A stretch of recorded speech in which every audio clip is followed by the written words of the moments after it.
There's water everywhere! Look, I know a guy. He showed up at my ex's place the other day. Mold everywhere. The house was going crazy. But this guy, he didn't even blink. Okay, you're not gonna believe this. My cousin's house. My guy comes over, stares into the void. The void does not stare back. Bro, that's nothing. My friend calls him out to this. Situation. Smoke damage. This guy, fearless. Walks straight in. I think his name is Jeff. Did somebody call my name? I've seen way worse.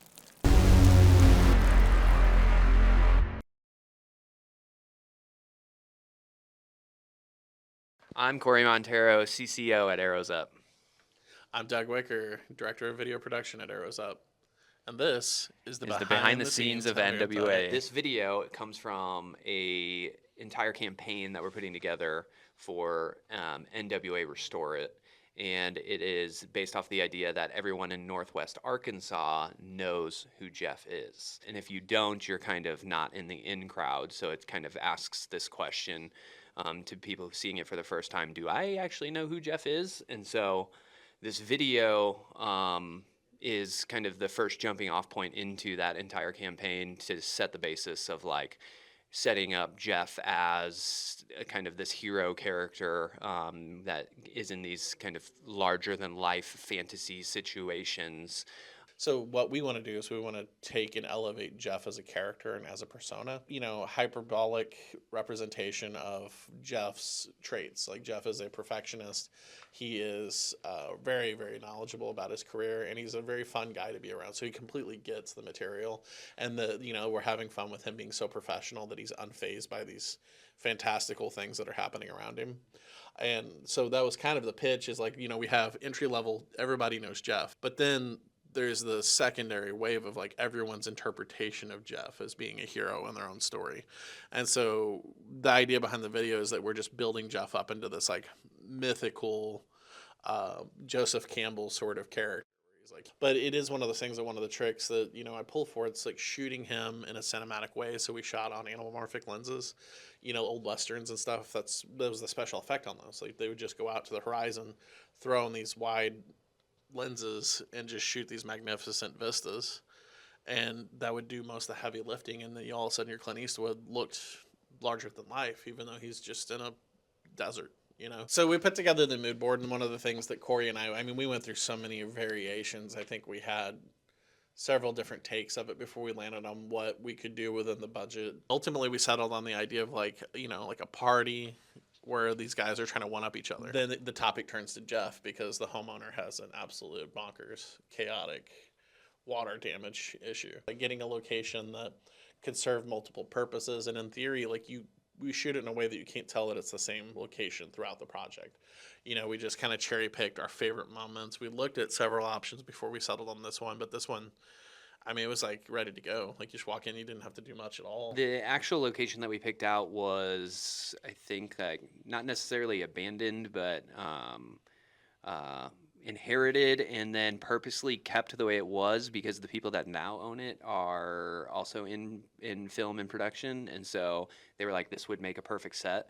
So walking into it, it was kind of dream scenario set up for what we needed it for.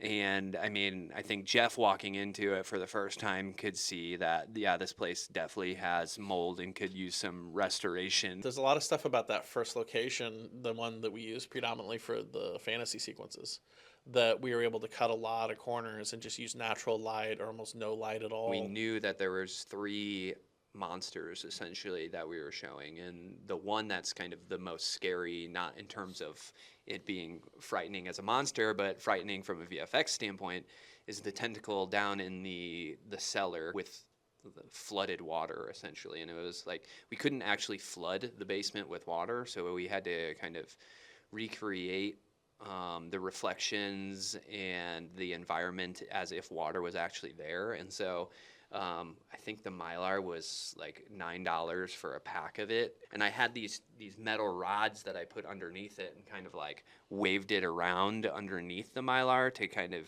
add some fluidity to the reflections that were kind of bouncing up onto the concrete around the cellar. Yeah, one of the big ingredients anyone who has messed with special effects, well, visual effects will tell you, is to add some kind of real life component, interactive thing, into the set to help the characters understand what's happening, the actors, but also the environment interacting with something in that space. Yeah, so this dragon real quick though.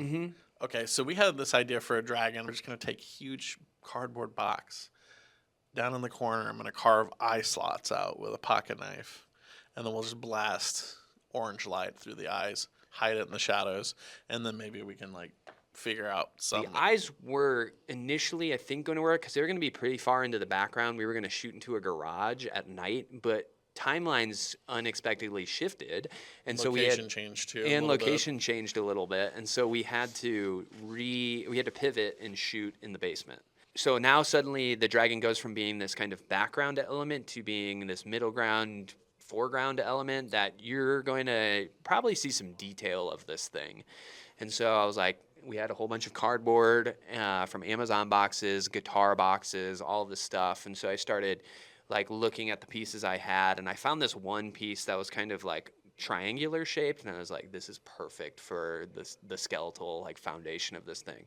So I just started taping, cutting, and just stream of conscious, what does a dragon look like, and put this dragon together with the keeping in mind it has to be lit from the inside from these two lights that we had, so we can have the eyes glow, the mouth glow, the nose glow, and then on top of that there had to be another layer of function of smoke has to come out of its eyes and all of that.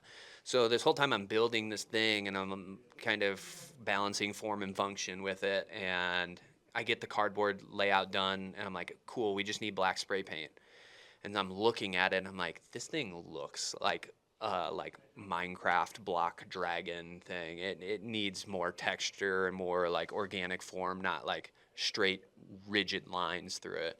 So I went and bought, I don't know, it was $10 of fast drying clay that kids use, and I just used the whole tub and kind of made these forms on top of it to define the eyes, and really just focus on anywhere that would have light on it. Everywhere else was kind of we can just spray paint it black and it can just be silhouetted because you're not going to see the detail. I think the shot that turned out, or maybe it's not just a singular shot, but the kind of I don't know, section that turned out better than I thought is the ghost, because we shot that in multiple, with multiple plates. So we just had a clean background, then we had Jeff for the close-up, we had the ghost in the background. The shot before the close-up of him leaning over and him walking into the bathroom, and that shot was originally just kind of planned as maybe we're going to put something in the background that kind of led to something supernatural, but then looking at it and the way that he walks, pauses, then turns kind of unfazed into the bathroom because he's so distracted by what he's wanting to restore. Yeah, that we kind of added after the fact this ghost kind of just passing through him and he's unfazed. And I think this is a good point to throw in of this discussion around AI. We need this ghost. We didn't shoot a shot of me in the green screen passing through in this hallway. So now I need to figure out how I'm going to do this ghost in the way that I want it. And so I used Magnific AI, which kind of gives you access to a whole bunch of different AI tools. And I essentially had to build a clean plate of that hallway shot in Photoshop and getting rid of Jeff. And then I fed that image in, had it generate the ghost. It took a few times, and then I used those as plates. I think that's a good use case for AI in this instance. It's not like we're totally generating this from, a couple prompts and then calling it a day. Yeah. We're just using it as a kind of tool to get an element that we needed, and it's more or less a finalize a shot. Glorified stock ghost. Yeah, exactly. Yeah. Overall, everything went smooth. The final piece is exceeded our expectations, I think, in what it was originally planned, from like the original day of the concept and pitch to like what it actually turned out to be. And so, yeah, we're stoked to have worked on the project, and It's a weird one. yeah, many more to come. It's very weird.